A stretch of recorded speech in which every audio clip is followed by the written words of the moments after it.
Kad lielo barēju esam jau pavingrinājušies, nākamais solis ir iemācīties izspēlēt visus biežāk lietotos akordus, kuros mēs izmantojam lielo barēju.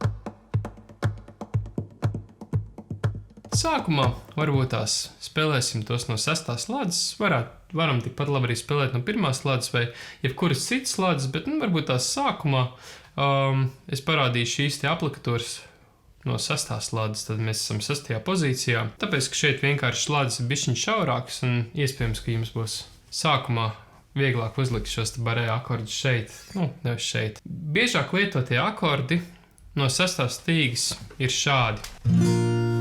Šādi mēs spēlējam mažoru trīskaņu akordu, un šādi mēs spēlējam minoru trīskaņu akordu. Spēlējot no 6. slādes, tad šāds te mums ir si bemola mažors, un šāds te ir si bemola minors. Nākamo akordu iemācīsimies si bemola dominantu septakordu. Viss, kas mums jāizdara, mums ir jānoņem nost mazais pirkstiņš. Tad uz 4. stīgas mums veidosies maza 7 pret akordu basu. Tātad šāds te ir dominants septakords. Viņš skan ļoti foršs, bet tajā pašā laikā reizēm viņš skan vēl izteiktāk un vēl krāsaināk, ja mēs mazo pirkstiņu uzliekam uz 2. stīgas. Kas tā mums sanāk? Tā mums sanāk 9. lāde. Šādi te.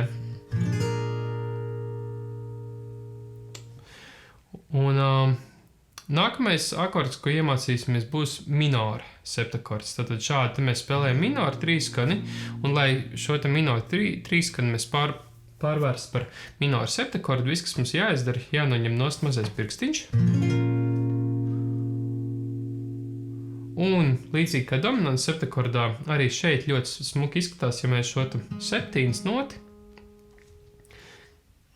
šajā gadījumā la bemolu, ja mēs viņu spēlējam arī oktāvu augstāk, tad uz 2. stīgas arī 9. slādes tieši turpatās, kur iepriekšējā, tad dominants septakordā. Kad sākam trenēties, tad svarīgi arī ir nepārcensties un varbūt tās pašā sākumā netrenēties barēju akordus pārāk daudz. Dažas minūtes dienā sākumā pat būs pietiekami, tāpēc, ka barēju akordi uzliek tādu ļoti pamatīgu slodzi kreisajai rokai, un mēs pilnīgi noteikti negribam kreiso roku pārpūlēt vai pārspēlēt, jo tā mēs varam nevis iemācīties foršāk spēlēt, bet gan iedzīvoties rokas traumās. Tāpēc, ar mīlestību pret sev, un viss būs kārtībā. Un, kad mums jau sanāk šos te akordus nospēlēt no 6. slādes, mēs jau varam tālāk iet pa lādu zemāk, līdz esam nonākuši līdz 1. ladē. Un tur mēs varam izspēlēt visus šos te pašus akordus un mēģinām panākt, lai katra nots skan. Ja gadījumā mēs dzirdam, ka kāda stīga iebļarksās nedaudz, tad mēs varam šādi te izspēlēt pa vienai stīgai un mēģināt panākt, lai visas stīgas skanētu dzidri, patīkami un tīri. Un tieši tas pats arī ar minoru septakordu un 2. minoru septakordu variantu. Jā. Kad mums sanāk nospēlēt šos akordus no 6. stīgas, nākamais solis ir iemācīties tieši šos te pašus akordus no 5. stīgas. Tātad, kā mēs spēlēsim lielā barēja akordus no 5. stīgas? Šādi te mēs spēlēsim mažoru akordu, un šajā gadījumā tas būs mi bemola mažors. Viens variants ir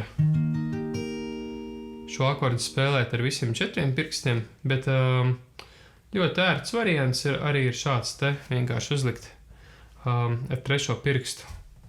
Tā saukto mazo barēju uz 2., 3. un 4. stīgas šādi te. Es kaut kā esmu iemanījies šo akordu uzlikt tā, ka man arī šādā te aplikatūrā spēlējot arī 1. stīga ieskanās, bet katram ģitāristam roka ir citādāk un iespējams, ka jums tā 1. stīga neskanēs. Bet par to jūs varat nepārdzīvot, jo tā ir mūsējā kvinta. Un viņi jau mums ir, šī te akordu skaņa jau mums ir uz 4. stīgas, uz 1. stīgas viņi tikai tiek dubultot, tas ir dublēta. ja tā pirmā stīga slāpējās, nu šajā gadījumā tas nav nekas traks. Galvenais, lai viss pārējās stīgas skan smuki. Un, protams, spēlējot šo akordu, svarīgi ir, lai sastā stīga neskanātu. Kāpēc? Ne īpaši skaisti skan, vai ne? Un tāpēc es liekot lielo barē, vienalga vai spēlējot šādā aplikatūrā, vai arī spēlējot šādā aplikatūrā, vienmēr ar rādītāju pirkstu pieskaros sastajai stīgai. Un šādi te. Ja mēs nospiežam visas 6 stīgas, tas arī ir pilnīgi pareizs variants, un tas pilnīgi noteikti ir skanēs labāk, kā ja sastā stīga būs brīva, bet tajā pašā laikā, tad mums ir svarīgi atcerēties to, ka basa nots tomēr atrodas uz 5. stīgas, un tad šis te akords ir jāspēlē arī no 5. stīgas. Ja mēs iespēlējam 6. stīgu, tad tas kļūst vienkārši par citādāku akordu. Tad tas šajā gadījumā kļūst par mi bemolu mažoru ar basā noti si. Un var jau būt, ka tas reizēm ir tieši tas, ko mēs gribam panākt, vai ne? Lūk, kad esam iemācījušies nospēlēt mažoru akordu, šo akordu padarīt par dominantu septakordu, tas, kas mums ir jādara, šoreiz ņemsim nost 2. pirkstu, bet 3. pirkstu pārliksim uz 4. stīgu. Protams, mēs varētu jau arī spēlēt šādi te, bet tā ir neērta aplikatūra. Es nezinu, var jau būt, ka tā var iemācīties spēlēt, bet labāk nevajag. Labāk vienkārši ņemam 2. pirkstu nost un 3. pirkstu uzliekam uz 4. stīgas. Un kā nospēlēt minoru septakordu, kā minoru trīskaņu akordu pārvērst par minoru septakordu. Viss, kas mums jāizdara, mums ir jānoņem nost mazais pirkstiņš. Un tad spēlēt šo akordu, uzmanamies, lai 3. pirksts neslāpētu 4. stīgu. Un vēl mēs varam arī nodublēt 7. Mēs varam arī uzlikt mazo pirkstiņu uz 1. stīgas, kas tā ir, sanāk 9. ladus. Šādi te. Vispār tieši to pašu mēs arī varam izdarīt arī dominantu septakordu spēlē. Tad šis te ir viens dominants septakordu variants. Otrs variants ir tāds, ka mēs spēlējam mažoru trīskaņu akordu šādā te aplikatūrā, bet mazo pirkstiņu uzliekam uz 1. stīgas 9. ladus. Sanāk, ka šajā akordā, tas būtībā vairāk nav lielā barē akords, jo rādītāja pirksts spiež tikai vienīgi basa noti, tikai 5. stīgu. Bet jā, arī šādi var spēlēt dominantu septakordu.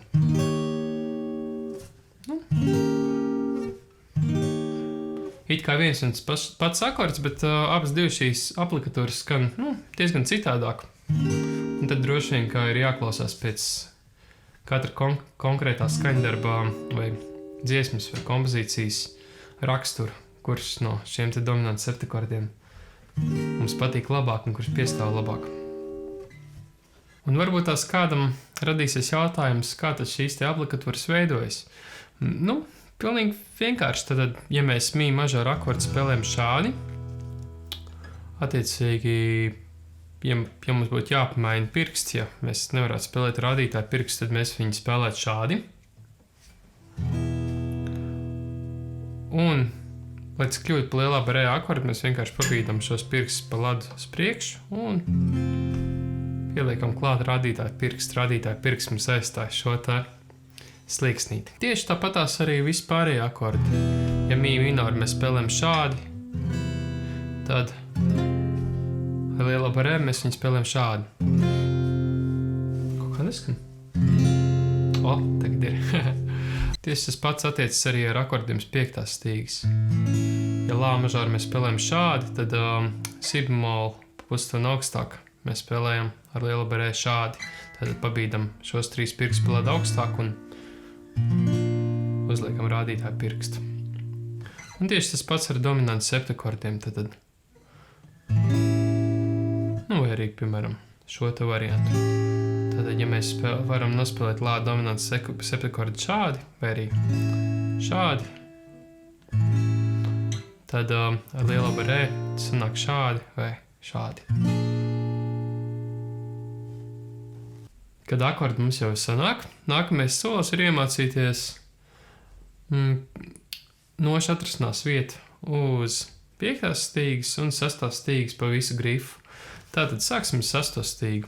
Un mums tā būs vieglāk izdarīt, ja mēs iedomāsimies klavieru taustiņas un atcerēsimies to, ka starp mi un fā, kā arī starp si un do, nav melnais taustiņš. Tātad starp šiem diviem klavieru taustiņiem ir pustonis. Tieši tāpatās arī uz ģitāras. Pēc mi un pēc si nākamā nota seko nevis tā kā pēc 2 ladām, bet jau uzreiz nākamās. Tātad, ja šis ir mūsu mi, mūsu fā atrodas jau uz 1. ladas sol 2 ladas augstāk, jo pa vidu ir sol bemols, jeb fa diez. Kā mums labāk patīk viņu nosaukt. Lā atrodas vēl 2 ladas augstāk, si atrodas vēl 2 ladas augstāk, un pēc si tad mums melnais taustiņš klavierēs nav, tad uzreiz jau pustoni augstāk atrodas do. Re atrodas 2 ladas augstāk, un uz 12. ladas jau mums ir tāpat nots, kas mums ir brīvā stīga. Tad šis ir mi, un šis ir mi. Tad mi, fa, sol, la, si, do, re, mi. Visbiežāk akordus pierakst ar burtiem, nevis ar notīm. Sanāk mums vienkārši skaitīt, sākot no E burta pa alfabētu uz augšu. E, F, G. Un pēc G mēs sākam skaitīt alfabētu no sākuma A, B, C, D un E. Tieši tāpatās uz 5. stīgas. Tad šis ir mūsu lā, si. Starp si un do ir pustonis, tad nav klavieru taustiņš, tad šis ir mūsu do, un starp do un re ir pilns tonis, tad ir klavieru taustiņš pa vidu, tad re ir 2 ladas augstāk, mi atkal ir 2 ladas augstāk, bet pēc mi atkal mums nav melnais klavieru taustiņš, tad pēc mi nots fā atrodas jau uz nākamās ladas, un sol 2 ladas augstāk, un lā vēl 2 ladas augstāk. Tad lā, si, do, re, mi, fa, sol, lā. Pēc burtu nosaukumiem ļoti vienkārši. Lā ir A, tad mēs skaitām alfabētu līdz burtam G, un tad sākam no sākuma. Tad A, B, C, D, E, F, G, un uz 12. ladas atkal A. Vienkārši. Un attiecīgi, ja mums ir jānospēlē, piemēram, sol mažors ar lielo barē, tātad, kur mēs apzīmējam ar G, mums ir vienkārši jāatrod, kur atrodas nots sol. Tātad tā atrodas uz 6. stīgas 3. ladas. Un jāuzliek mažora akorda aplikatūru. Jeb mēs arī varam atrast šo te pašu akordu uz 5. stīgas, un tas atrodas uz 10. ladas. Šādi te tad mums sanāks aplikatūra. Ja mums skatījumā vajag solu minoru, mēs vienkārši spēlējam solu minoru akordu aplikatūras no šīm te pašām ladām. Un tas pats attiecas ar jebkuru citu noti. Ja, piemēram, mums vajag atrast la bemolu, tas mums sanāk tieši tas pats. Tad mēs atrodam, kur atrodas nots lā sākumā. Tātad mi, fa, sol, lā. Tātad šeit ir mūsu lā. Mēs zinām to, ka bemols nota pazemina. Tātad la bemols atrodas pa ladu zemāk. Un ja mums vajag la bemolu mažoru, mēs uzliekam la bemolu mažoru aplikatūru. Ja gadījumā mums vajag la bemolu minoru, tad mēs vienkārši noņemam otro pirkstu nost un spēlējam minoru aplikatūru. Tad tieši tas pats. Gadījumā vajag dominantu septakordu vai arī minoru septakordu. Un, protams, ka tikpat labi mēs arī varētu šo akordu spēlēt no 11. ladas, jo arī šeit atrodas mūsu la bemols. Tātad mūsu mūsu labumala mažors, šāds ir mūsu labumala minors un tā tālāk. No teorijas pāriesim pie praktiskiem darbiem. Tātad pirmajā uzdevumā, kā pirmo mēs spēlēsim fā mažoru akordu, un tātad, kā jau mēs noskaidrojam, nots fā atrodas uz 6. stīgas pirmās slādes, tātad mēs uzliekam lielā rē akorda, mažora akorda aplikatūru. Nākamais akords mums ir sol minors, tātad, kā mēs jau zinām, nots sol mums atrodas uz 6. stīgas 3. slādes, un šeit mēs uzliekam minora trīskaņa akorda aplikatūru.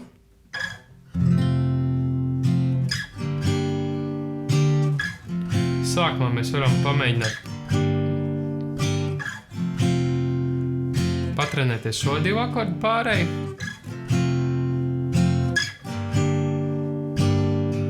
Un kad tas jau mums izdodās raiti, droši varat mēģināt spēlēt lēnāk, kā es varbūt tas tā pārāk ātri parādu. Nākamais mums ir si bemola mažora akords.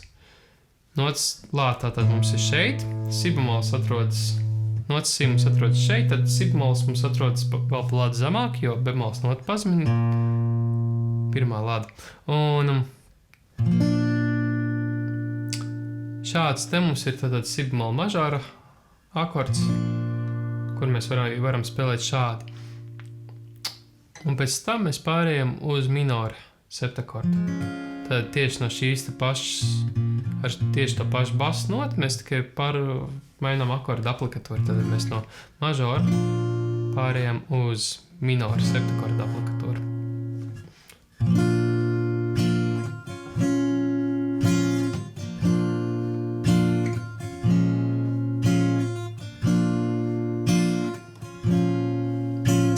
Kad mums izdodas pāriet no 3. akordu, 4. akordu bez tādas īpašas aizķiršanās, pienācis brīdis apvienot kopā visu akordu secību. Tad katru akordu mēs nospēlējam 2 reizes.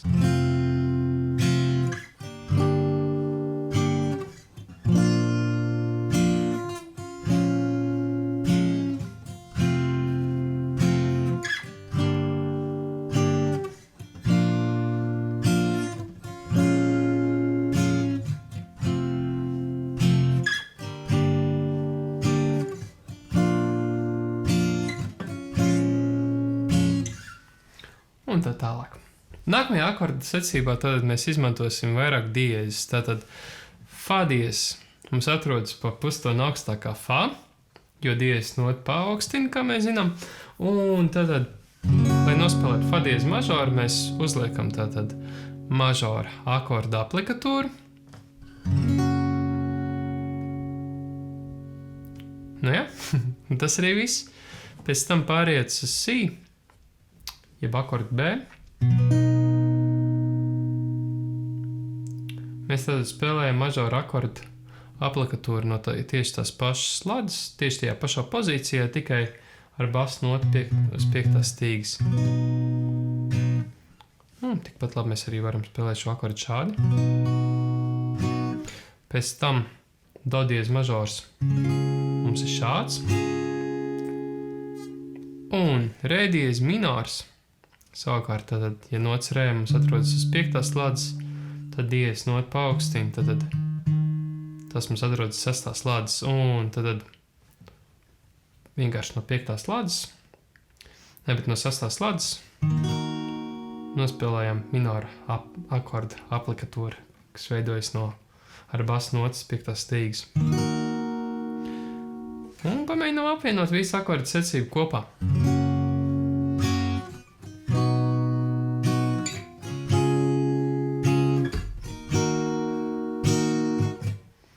Kad tas mums sanāk, mēs varam pamēģināt arī šajā te mažora akordu aplikatūrā. Tad.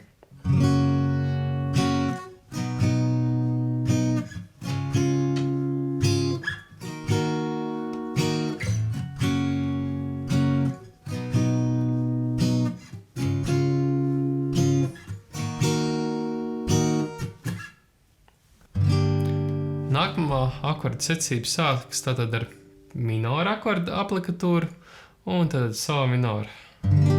Trīskaņa akords no 3. pozīcijā ar 6. stīgu basā. Izstāst šādi.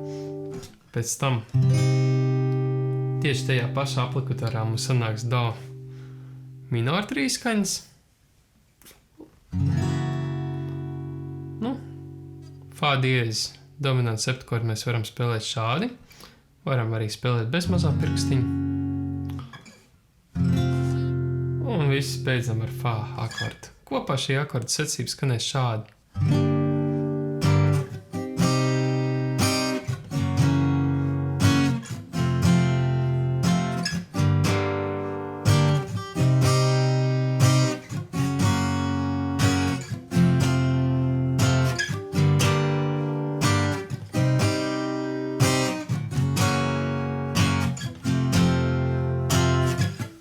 Un visu beidzot pamēģināsim nākamo akordu secību.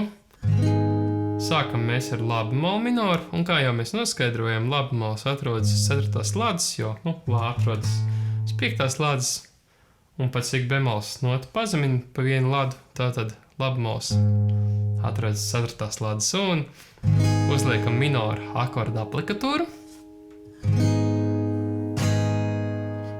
Un pēc tam ejam tālāk uz re bemolu minoru trīskaņa akordu. Un tad, ja re atrodas 5. slādes, tad bemols nota pazemina pa pustoni. Tad šis akords mums veidojas uz 5. stīgas 4. slādes. Un nākamais akords mums ir si mažors. Un šeit mēs varam izvēlēties, vai mēs varbūt tās no šī akorda dažiem ģitāristiem ērtāk būtu pāriet uz šo si. Un tad mēs varam mažoru akordu spēlēt vai šādu, vai arī šādu. Bet tikpat labi vēl viens variants arī spēlēt si no 6. stīgas 7. slādes. Un šeit ir mums tāds plašāks salikums, jo šeit mums arī 1. stīgas. Visi 6 nots mums skan. Attiecīgi arī jāklausās pēc dziesmas rakstura, kurš salikums mums vairāk piestāv dziesmai. Vai šis, vai arī šis. Jo akords ir viens un pats, tikai skan drusciņ citādāk. Un 4. akords mums ir mi bemol minors. Tātad, ja nots mi mums atrodas uz 5. stīgas 7. slādes, tad līdzīgi kā iepriekš bemols nota pazemina pa pustoni. Tad šis ir mūsu mi bemols, un mēs vienkārši nospēlējam minoru akordu. Šādi te.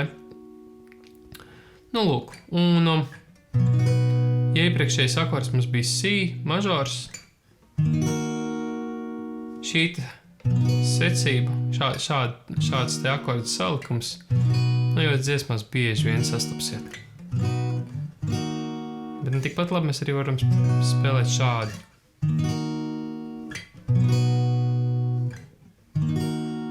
Es iesaku iemācīties abas divas variantus.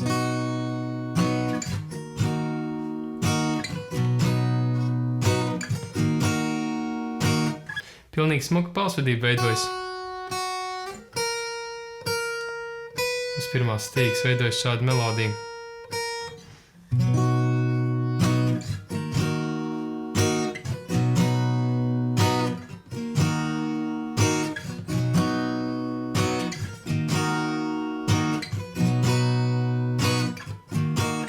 Bet atgriežamies pie mūsu akordu secības un pieliekam klāt 1. un 2. akordu.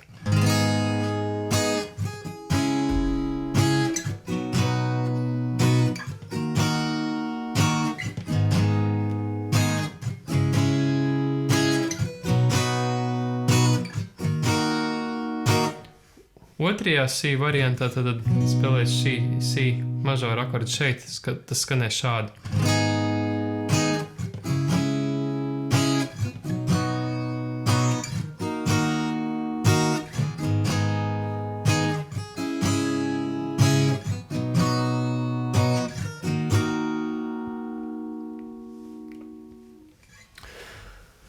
Mācoties šīs te akordu secības un vispārbā mācoties spēlēt akordus lielo barē, svarīgākais ir saglabāt pacietību, tāpēc, ka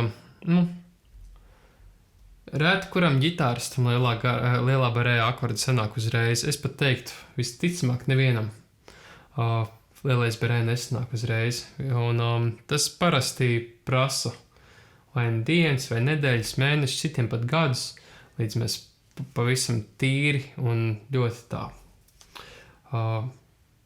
smuki varam pāriet no viena barē akorda uz otru. Galvenais saglabājam pacietību, trenējamies un mācoties lielo barē arī neaizmirstam to, ka ir svarīgi nepārpūlēt savas rokas. Ja gadījumā mums sāk nedaudz savalkās muskuļi, veidojas kādas sāpītes, mēs droši varam rokas pamasēt. Šādi te droši varam pamasēt tieši tajās vietās, kur tā kā nedaudz iesāpās. Un sākot trenēties akordus ar lielo barē, pirmajā dienā mēs varam patrenēties šos te akordus, piemēram, 2 minūtes. Nākamajā dienā mēs varam patrenēties 5 minūtes, tad nākamajā jau varbūt tās 6, tad vēl nākamajā 7, 8 un 9. Jo, ja mēs uzreiz jau paņemsim ģitāru un sāksim spēlēt šos te barē akordus, trenēties stundu no vietas, pirmām kārtām varbūt tās mums pašiem apniks un vienā brīdī negribēsies vairāk spēlēt. Otrām kārtām rokām tā ir uzreiz tāda pamatīga slodze. Labāk visu mācīties pakāpeniski.